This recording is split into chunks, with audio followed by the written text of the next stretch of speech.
Welcome to Digging Up Dillinger. Your host, Joe Lillo, Travis Thompson, Todd Hiles, Stuart Fillmore. We are back for another episode. This week, we have brand new updates, kind of better updates. We are a clan that will bring you the latest of whatever we're doing in our investigation. So what up, boys? What's happening? Hey. What's happening? All Hey, right. everybody. I am drinking an espresso martini tonight. Oh, nice, nice. So since we always talk about what we're drinking, Yeah, I'm at the very end of a Dr. Pepper, so. Well, I wanted to celebrate a little bit, this week on this Sunday. We've been doing this a long time, guys. We've been doing this for, this is, I think, 17 episodes here, maybe 18. But we persevere, right? Yeah, we're continuing absolutely. to move forward Oh, as things get more detailed. And there's a couple of quick kind of housekeeping things I want to go over with the listeners and viewers. It's funny. If you're a huge fan of us, I think you know this already, but maybe you've just picked us up and you're just listening for the first time or the first couple times, the last couple episodes. Here's the deal. There is no end. We don't have an answer. And on TikTok, I bring this up because somebody messaged and was like, get to the point. Give us the answers. Like, stop teasing us and just tell us what the answer is. And there's nothing. We have stuff, but like this podcast is literally an ongoing investigation between all of us as friends and people who are obsessed with this Johnny Jackrabbit guy. And we're here to do this together as a team for fun. And we're bringing you along the journey because in the end, it could trigger something in somebody who knew somebody who knew somebody that could lead us to another clue that could help us crack this case. Exactly. Yes. Well said. Yeah, so if you want an end, come back in a year or two, or help us find that end. Yeah, exactly. Yeah. It would be awesome if we could help get an end here. Yes. So, any updates from you guys? I kind of want to leave it before I jump into the main point of the episode, which is the map 2.0. Anything from you guys? Still waiting for the transcripts from the court date. It's still not assigned to anybody, so that's kind of weird. Did it say submitted, Travis? It's submitted, not assigned. Yeah. So I went down to the Marion County records, and I went in, and they gave me the website because even when I go in person and was like there in person, this is the website. It's called the Record Exchange. And you can request the transcripts from the case. So I did, right? Mike Thompson versus Crown Hull Cemetery. Clearly, I was not thinking and typed it too quickly. So I sent him a message, and I'm showing everybody on stream here on YouTube that it's submitted by me, and I submitted on 9/25. When did you submit it, Travis? I guess been 3 months now? July, probably back in July. Yeah, At probably least, about July. Yeah. And it's not assigned.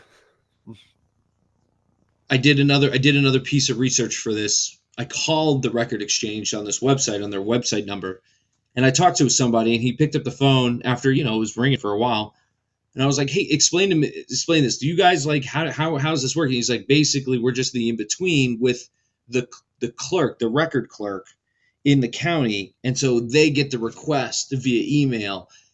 Then they go and do it and they give it up to us. And then I pay for the fee for the service. And I guess there's no other way to do it. Like, this is how the county has signed up to do it this way. Does that make sense? Todd, you're nodding your head. Right. Yeah. That's how I've seen it done before. It's got to get assigned to somebody that's got to have to go through and process it then. Because a lot of times it's been shorthand or however they got it down. It might have only got it in audio. So now they have to get it to down into words. I wonder if there's like if there's, and I doubt maybe the county has this technology, but is there an AI way to do this? To speed up the transcription of it. I don't know. You would think. Well, we just moved the courts from if there was Indiana one courthouse to another, so we're updating. I'm pretty sure Marion County is updating their system because they moved from one courthouse to a new one. Okay. And the amount of record requests that comes in, that's the capital of Indiana in Indiana. So the amount of record requests is probably astronomical. And that might explain, Travis, why there is this delay. And they might be doing criminal stuff first and then get to civil later. I don't know. Or maybe someone erased it all. I don't know. I'm just saying. You would say that. Well, I can definitely say though that that transcript will reveal that the judge very much was frustrated with Crown Hill, that their just blanket refusal to not allow the exhumation, and then he gave instructions as to how to proceed from there. So I think that transcript is important, and I'm really looking forward to getting it.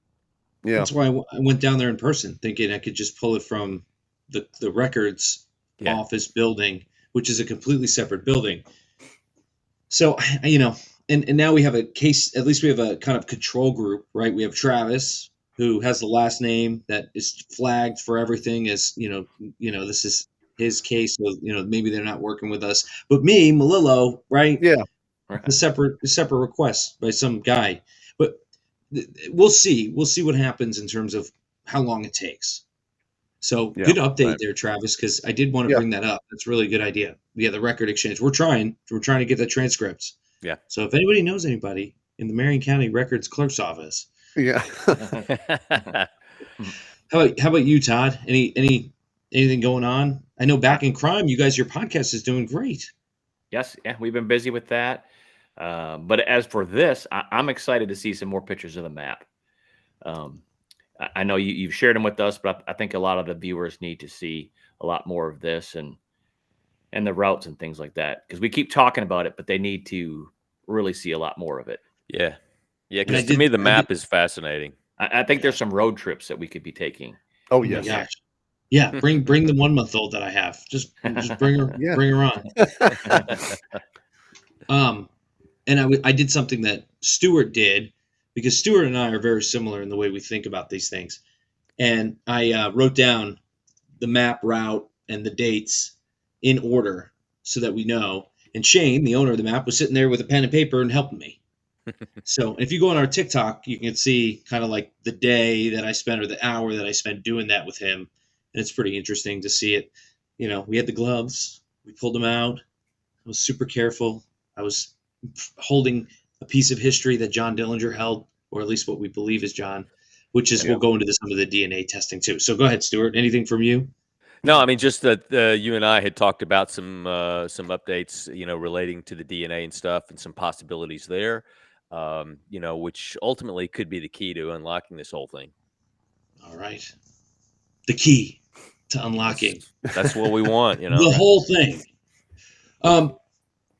Before this whole thing started, there was nothing to do with, was John, was it an imposter that was killed or whatever. The first thing that started us on this trip was that, we found the map, and the map is still a mystery, and I think is a key. It is the key to this whole thing, to use that word again. But the map is, to me, is so intriguing. I think in some ways it's more intriguing than the imposter theory. And yes, because the map is the map a code for something else that's out there, and if it is, then there's some hidden history that's out there that just needs to be found. I would lean towards the address book being the key to this. Yeah. And I do have some pictures of the address book, which we will be looking at as we get together, because the travelers, Texas crime travelers, they've never traveled, so they're liars. Having travel up here, literally lying to our faces here. Okay, so Todd, since you're the one, I feel like this is going to be very impactful for you. What do you want to see first? You want to let's just pull up a whole picture of the map? Yeah, whole picture of the map. Okay.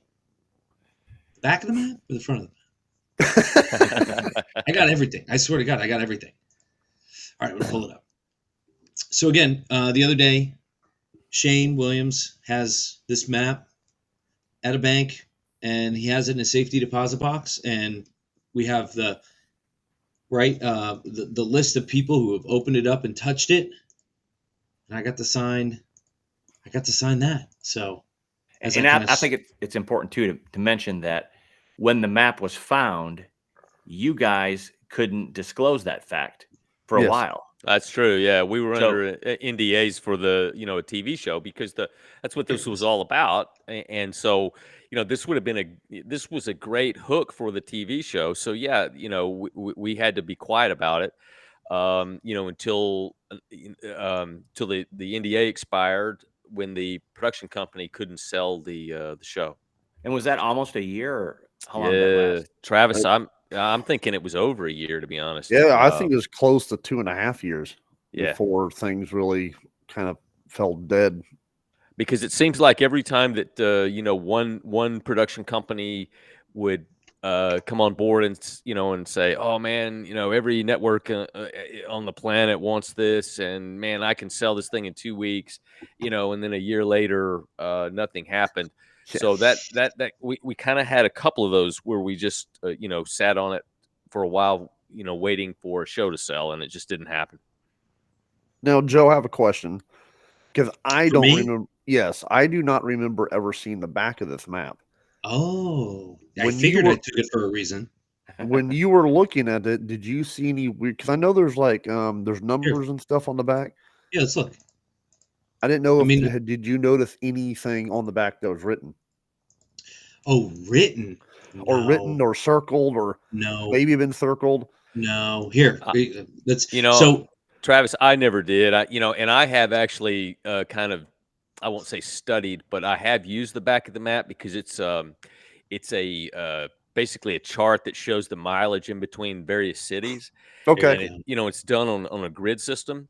And I thought that perhaps that the dates that are marked on the map on the front side in the so-called route that is just so mysterious on this thing, that I thought maybe that the dates like 4/11, April the 11th, could be could go back to this chart and then would reveal maybe another city or something. Yeah.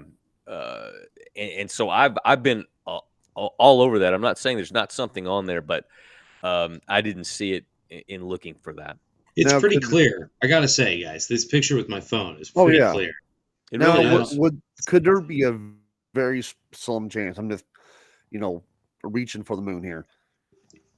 Possibility of invisible ink being on the backside to coincide with the map with the dates. Well, see, again, that's something else too that we have talked about, and that I think is something we definitely need to have tested for, that we didn't do, thinking that that would be very impactful for television.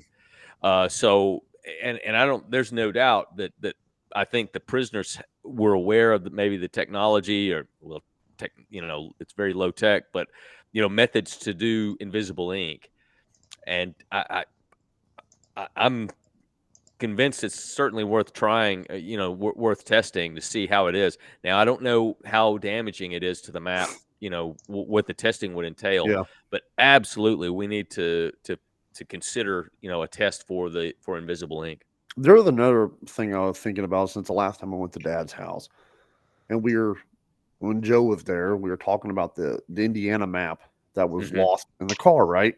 Correct.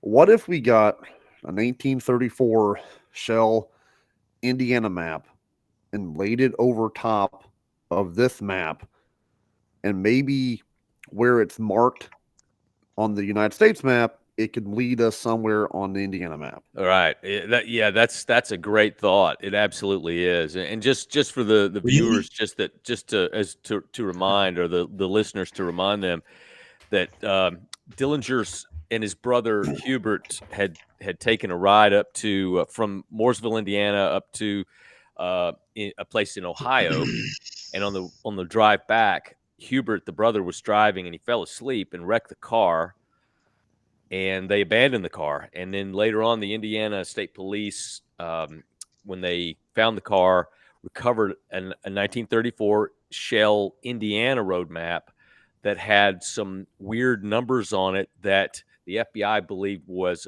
a secret code. And they sent that map to the Army Signal Corps, which I guess would have been the NSA of the day, and to analyze and see, hey, is this a code? If it's a code, can you break it? And the Army Signal Corps came back and said, well, we can't say for sure if it's a code or not, but if it is, we can't break it.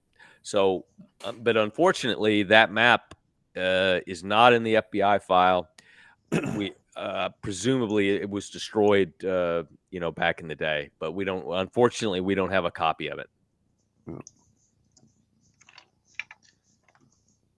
Stuart, I was half expecting you to say, I know where it is.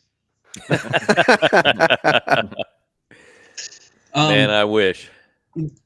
I'm trying to pull up the route that we wrote down, that Shane and I wrote down. I use multiple screens at all times here on the podcast, always producing live. Yeah, you're in the nerve center, man, of this thing. Yeah. So all right, here is a full look of the map, which we really haven't had because it was stitched together the last episode or the last time we talked about the map. So, ta-da! Here we go. A full, which to me is the coup de grace. Seriously, like, let's look at this thing full on. Yeah. Where is it? And you can see, like, the drawings. And like the way that I looked at it the other day, and what I see is I do see a Tampa route, right? Tampa route. There is a route down to Tampa. Yep. Right. It comes out of New Orleans. It goes towards New Orleans, across the Panhandle, and then up into Little Rock. Yep. Right. Yes. And then around, up through Shreveport. Shreveport, that's what it is. And then around, and then it also circles back into it, right? So like there's this Frankfurt, and then straight down, right, and then over. Yep. So technically, this like Tampa route doesn't have any dates around it.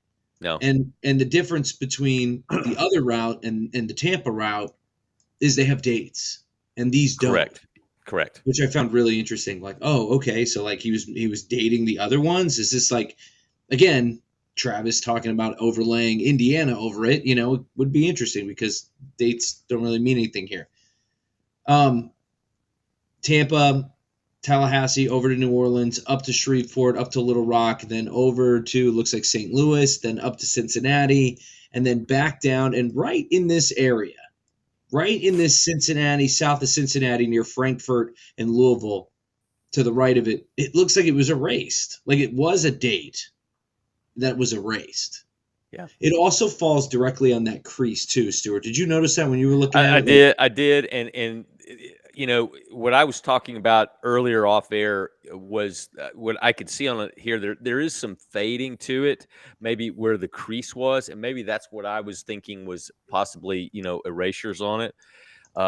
So it's possible in the crease. I mean, you got to remember this thing sat folded, in a mason jar for over 80 years. So. But that to me looks like that it was either erased or scratched off right there. Now, does the folds look normal, like how the map would be? Like, say, yes, if you manipulated the map any, like the designs and stuff, like wouldn't make something else. No. Yeah, I don't. And I recall when we had the thing out, I don't remember seeing anything like that. The folds look normal. They were, like I said, they were a little bit faded or aged a little bit at the folds, but not too bad. And there weren't any folds that shouldn't have been there. Okay. And the folds were pretty. I mean, like you have to fold it in half, and it's delicate too, right? So like, I didn't see anything where it was not already folded on the creases that were created with the map. Right. Yeah. Here, I'm zoomed in now on that erase mark, Todd. Yeah, I can see that now. What kind of Secret Service stuff you got for us here? Looking at this, give us your. It's hard to tell because I'm not familiar with those cities up there, but again, it's just, to me it looks like it's several lines drawn there. Then, like you said, right? They were erased. Right. Exactly.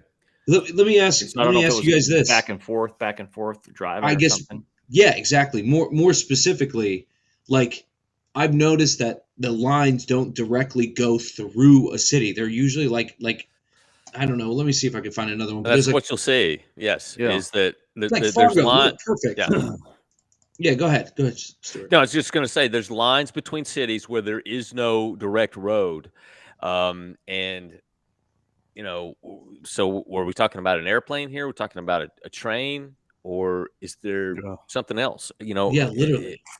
And like, That- is he talking about Fargo here on July 6th? Right? Is he talking about Fargo? Because to me, he's not hitting Fargo. He goes just above Valley City, and then he's like northwest of Fargo Yeah, in yeah. his. But that's maybe just because it's not exact. Yes, we just always have assumed that it's, you know, where the dates are, that it's, you know, and it's close enough to the biggest city in that area. That's what we just assumed where they meant. But again, this thing makes no sense as a planned route, you know, No. of traveling somewhere. Well, maybe he didn't want to draw over the city Fargo, so he went just Yeah. above it, so he's not crossing out a highway number or something like that.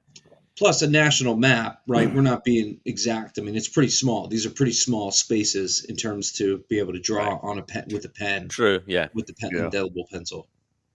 So, Yep. okay, cool. Let's just go over the dates because I think that's interesting.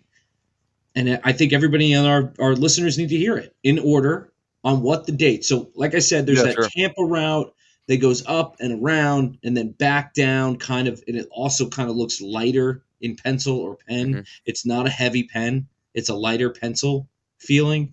That's that alternate route without any dates. But when you start the dates, the first date is April 19th in Shreveport, Louisiana.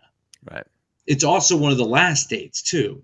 It's like Yes. a big circle, right? So Yeah, it kind of really begins and ends in Shreveport, if I'm not mistaken. yeah, really. Yeah. So April what 19th. was the importance of Shreveport in this? I don't know.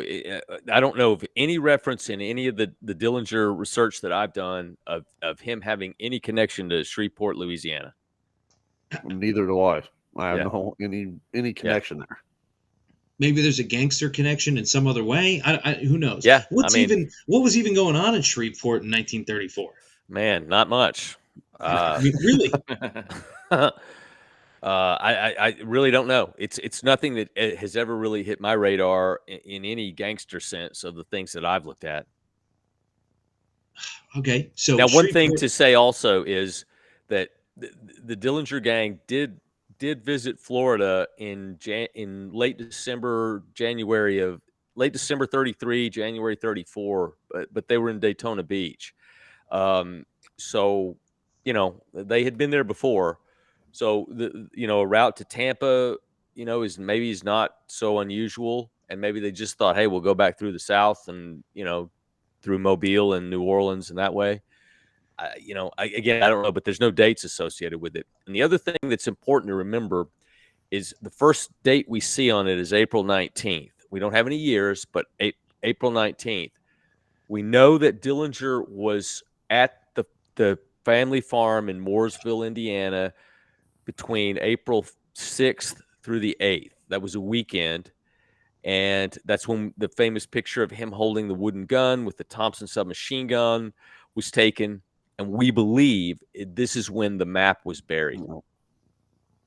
So timeline wise, it adds up to he buried the map, he wrote these dates, he had an idea. Right. That, hey, Exactly. this That's right. It's like, so for instance, let's just say that he buried it on April 8th. We know that he left the farm that day and went to Chicago. We know from his girlfriend at the time, Billy Frechette, who was with him, she later gave an account that when they left the farm that day, their plans were for her. She was actually married. The plans were for her to get a divorce, for him to get plastic surgery to change his identity, and to start a new life. She said that they had plenty of money. She wasn't specific about where the money was, but that they had plenty of money, and this was their plan. Now, she gets arrested in Chicago the very next day, and that kind of uprooted the whole thing.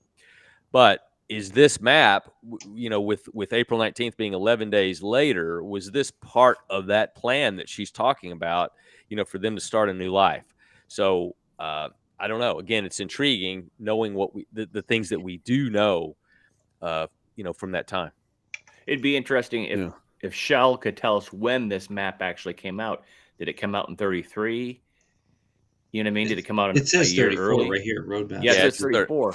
But when do they actually come out? When did it actually come out? When were they handed out? at gas Well, I mean, stations. he was. Are you saying like April 19, 1933? He was writing on a 1934 roadmap. I wouldn't think it'd be that early, but you never know. Yeah, when were the release dates for new Right. maps that came out? Or like when did the Shell maps get shipped out to the gas stations? Because Also, yeah. go ahead, Trevor. No, I was just thinking. I'm pretty sure this map came from his brother Hubert. Yeah. Hubert owned the Shell gas station, so the Indiana map that went missing, and this one, I'm assuming Hubert gave it to him. When did he give it to him? Yeah, exactly. For Christmas as a gift. It's like, it's like the calendars that we all get. Yeah. The 1934 December new calendar. Here you go, bro. You're probably going to need this one. Yeah. Give you a couple copies. So yeah, he could have got this in December of 33. This map then.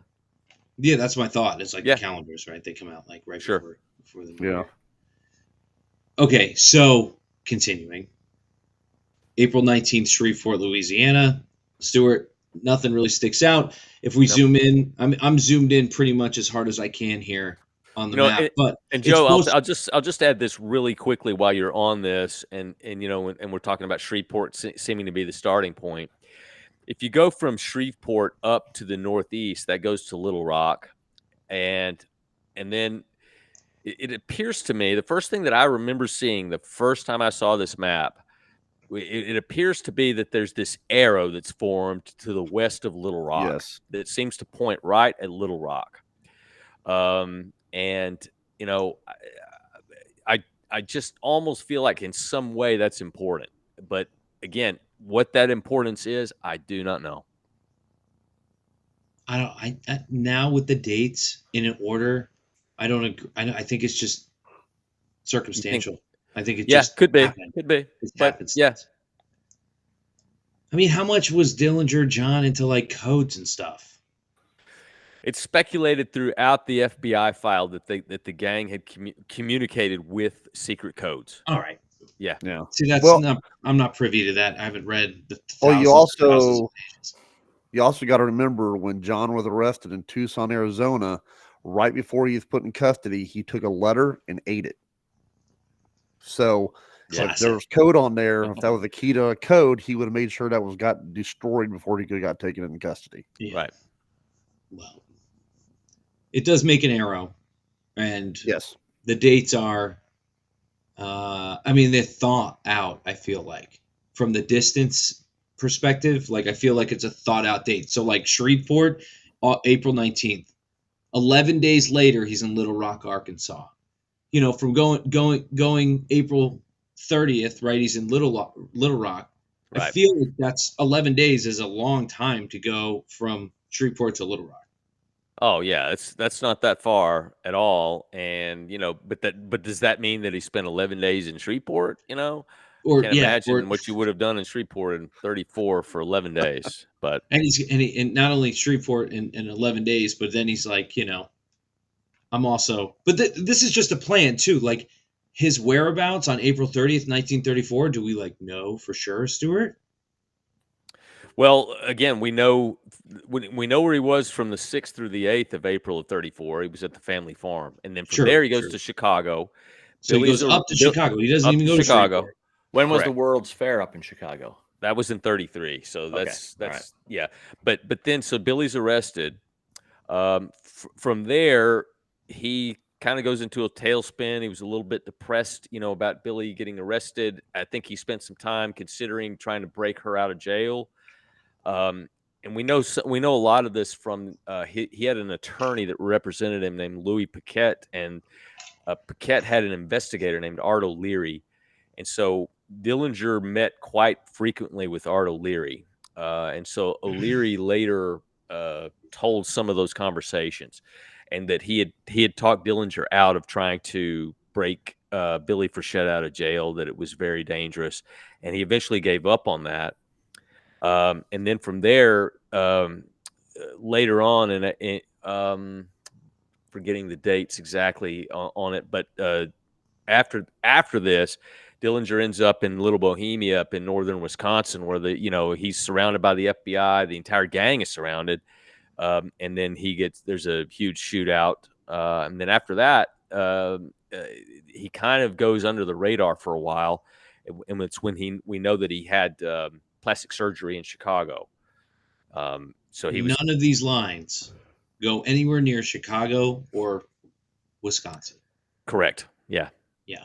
That's why this is so interesting, is because it's like, Yes. was this just something he was planning and he wanted to like leave it behind? But anyway, let's just continue. Let's just go quickly, because I'd like to get this in all the dates. So again, April 22nd, actually, he goes to Joplin, Missouri. So I made a mistake. It wasn't Little Rock next. It was Joplin, Missouri. So April 19th, he's in Shreveport, and then goes to Joplin, and then goes over to Little Rock. And then May 4th, so like 5 days after being in Little Rock, he's in Wichita, Kansas. And I kind of like, again, we talked about this before. It's near the city. We're just calling it that city. Exactly. Whether it's exact, like, did he have knowledge of a bank that would be, possible target? You know what I'm saying? Yep. Yeah. Or were these scouting trips to look for banks? True. Yeah. I don't know. Or is this when they were scouting the Federal Reserve train route?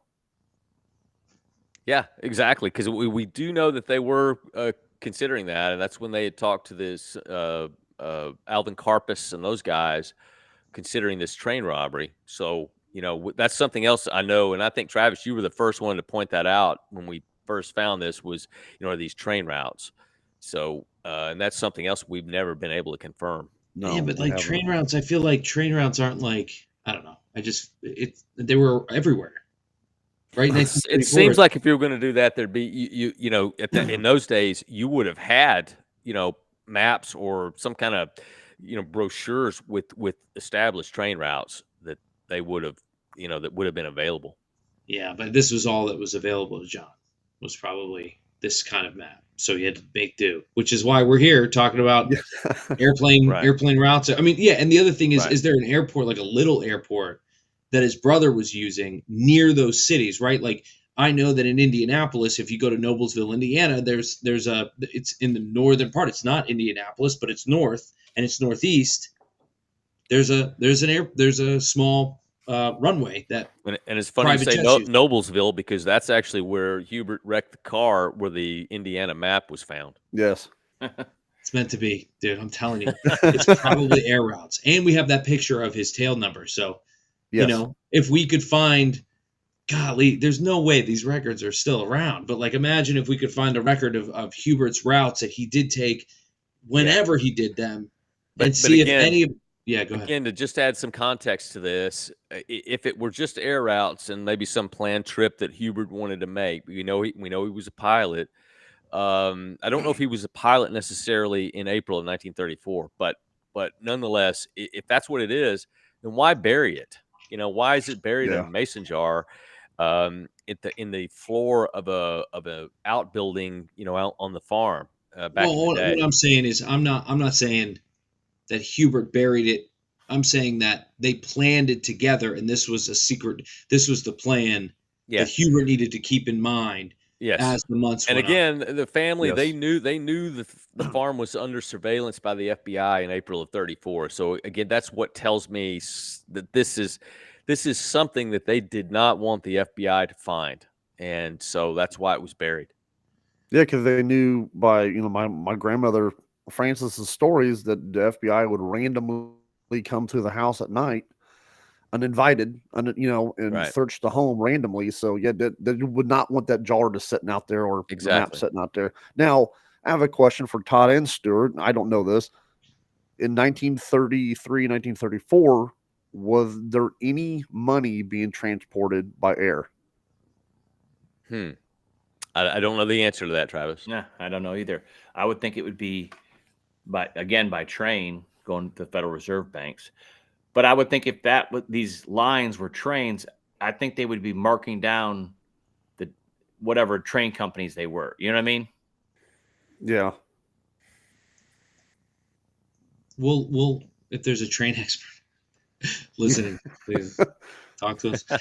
Okay, so April 22nd, Joplin, Missouri. April 30th, Little Rock, Arkansas. May 4th, Wichita, Kansas. May 12th, Kansas City. I think that's Kansas City, Missouri. It is. And then May 26th, St. Joseph's, Missouri, right? So right north, right? So that's like almost 2 weeks later, right? 14 days later. Again, what are they doing? They're spending a lot of time in Kansas City. We know gangster-wise, Kansas City's a big. St. Louis and Kansas City were huge from a gangster perspective. All right, so May 26th, just St. Joseph's. June 8th, Sioux City, Iowa. And there was a bank robbery in Sioux City, Iowa. The gang did rob a bank there. When? It was. I'm dropping the date. I can't. I'm sorry. Okay. I'm okay. forgetting it off the top of my head. But you're fired. It wasn't in 34 though. It was in 33, wasn't it? Sioux City was definitely one of the banks robbed by the gang. I don't think so. I think it was in 34. In fact, I think it was shortly after the what's called the second Dillinger gang had formed with Babyface Nelson. But I'll have to double check when that Sioux City bank robbery was. In fact, I'll just look it up now as Joe's going over this. Sure. Yeah. That's what I'm doing too. Okay.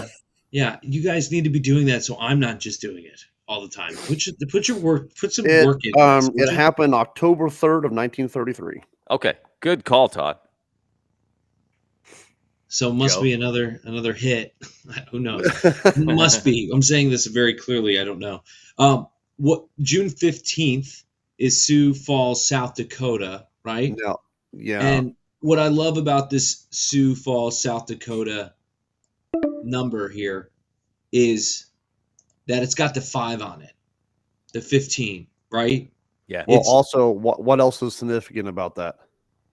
Go hit me. Where does the address book from? Sioux Falls, South Dakota? Yes.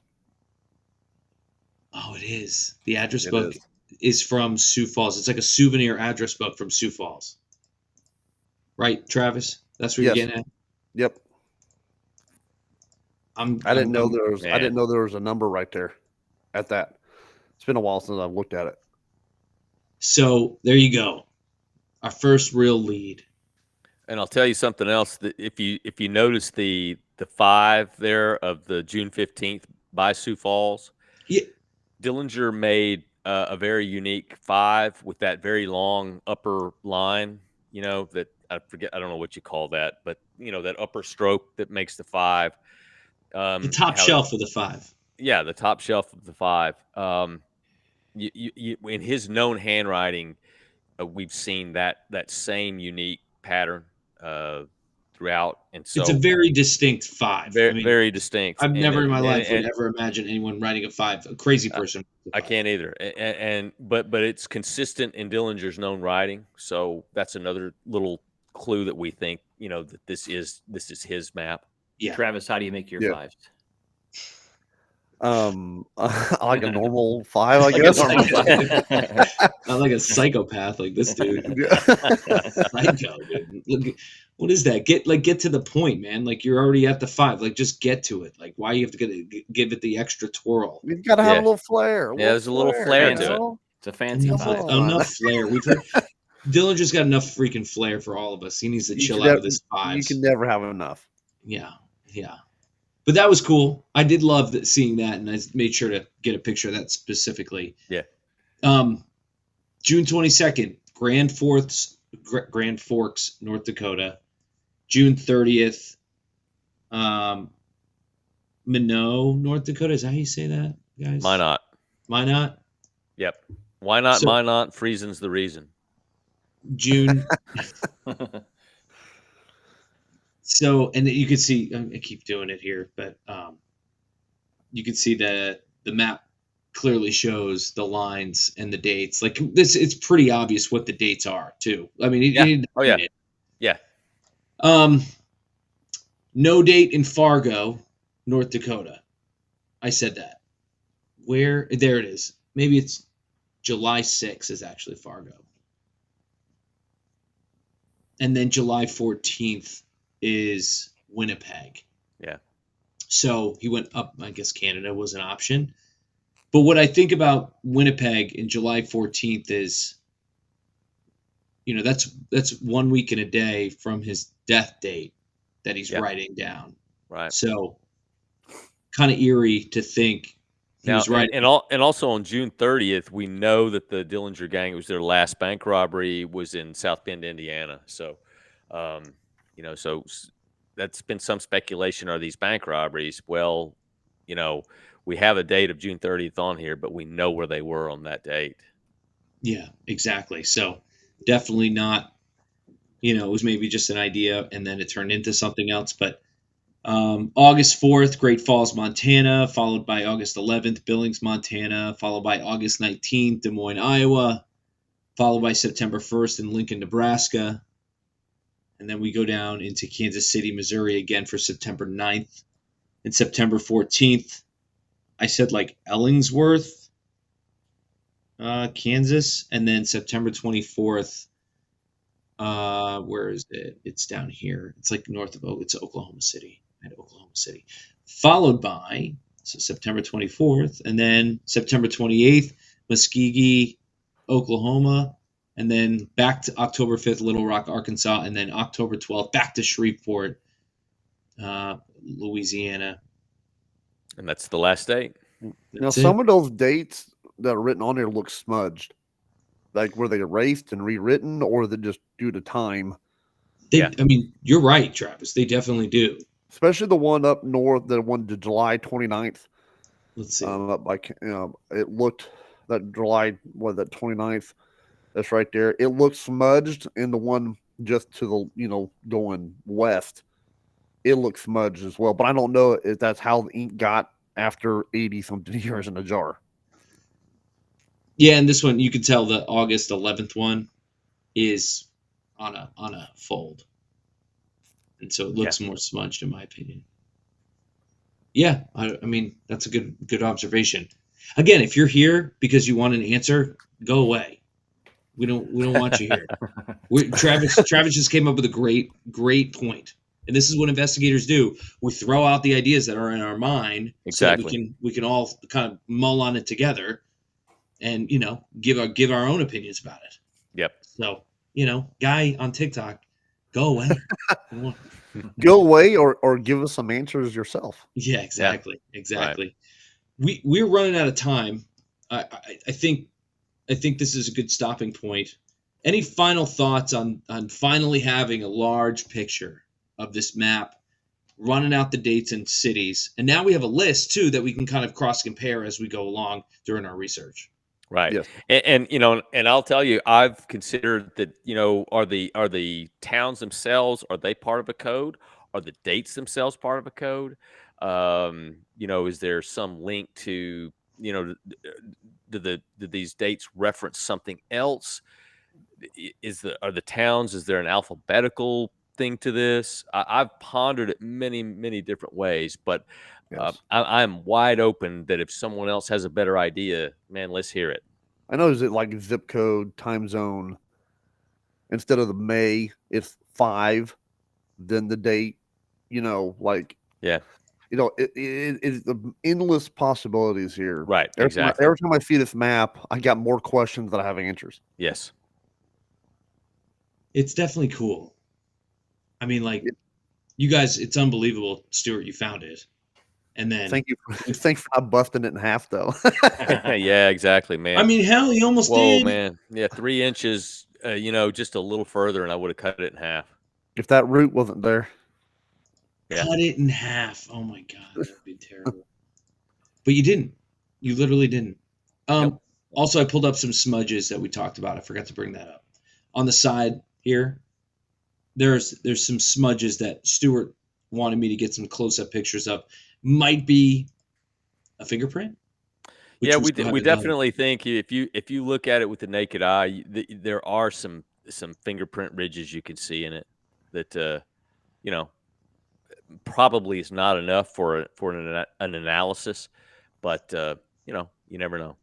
Did you? And the map has not been officially tested for fingerprints, so that's still also another lead out there to consider. Oh, but do you know what it was tested for, Stuart? I do. Yeah, it was tested for DNA. That's right. That's right. It was tested for DNA. And do you know what I have here on our files? Perhaps a DNA report. Yeah, the results. God, it's like you asked the right questions at the right time for a former FBI investigator. This never ends. This never ends. So right now I have pulled up the Pure Gold forensics report from the 1934 Shell Roadmap. The DNA analysis was the following items were extracted for DNA. They have swabs, multiple swabs from the front of the map. A mixture of DNA, and I'm just reading from the report. So you guys find it interesting? Great. We're going to end the episode on this. A mixture of DNA consistent with at least 3 contributors, with at least 3 male contributors, was obtained from item 1B and 1C, swabs of the map. Major DNA types were determined at all loci tested. Loci tested? It's loci. Loci. See? Yeah. Those are the individual DNA markers. The major profile is suitable for comparisons to known reference standards, meaning Mike. So, again, I mean, how cool is that? The map was tested for DNA, and it had 3 known contributors that were connected to Mike Thompson, right, in some way. The similar DNA profiles to Mike Thompson. Pretty cool. Very cool. It's, I mean, awesome. To me, that's very compelling evidence that one of those 3 contributors is going to be John Dillinger. Definitely. I still think it's incredibly cool. It's an awesome find. I'm glad I got to be a part of it with most of you and to continue this investigation. I mean, we literally looked at something that my great uncle possibly was the last person to see, to put that down in a jar. Yep. And screw that lid on and put it in the ground, and 80 years later we find it. It's amazing. I get excited. I get chills every time I see that map. Yep. That it means something. I know it means something. It absolutely does. And for all the Hollywood people that said, "Oh, that's faked," I'll just tell you again, it's not faked, and it is a very, very compelling mystery that I really one day hope to solve. That's right. Oak Island, eat your heart out. Exactly. We can't thank you enough for listening to our viewers and listeners. We really appreciate you following. Despite this one dude who says, find an ending already. I got a lot of people telling me that we're doing a great job. So, and a big time followers and listeners. And that's all we can ask for, because, even if it was just one person listening out here, we're getting it out there for everybody. Yeah, absolutely. Yep. Thank you, everyone. Yes, thank you. Please go follow Back in Crime podcast too. We don't want to forget all the work that we do here with our buddies Todd and Stuart. They're working on other stuff too that's really interesting. So go follow the Back in Crime podcast as well. Yeah. Thanks. Hey, thanks, Joe. Yeah, well, whatever. And then you're welcome, I guess. Please follow and share ours as well. I think yes. The biggest thing is if you comment on TikTok. We're almost at the 4,000 followers on TikTok, and we're really kicking butt on that end. So please go like and share. Yep. But otherwise, thanks for listening. Till next time. I don't know what's coming next, but next episode is going to be good. So just listen up. All right. We'll see you next time, folks. Keep on digging. Keep digging. We love you.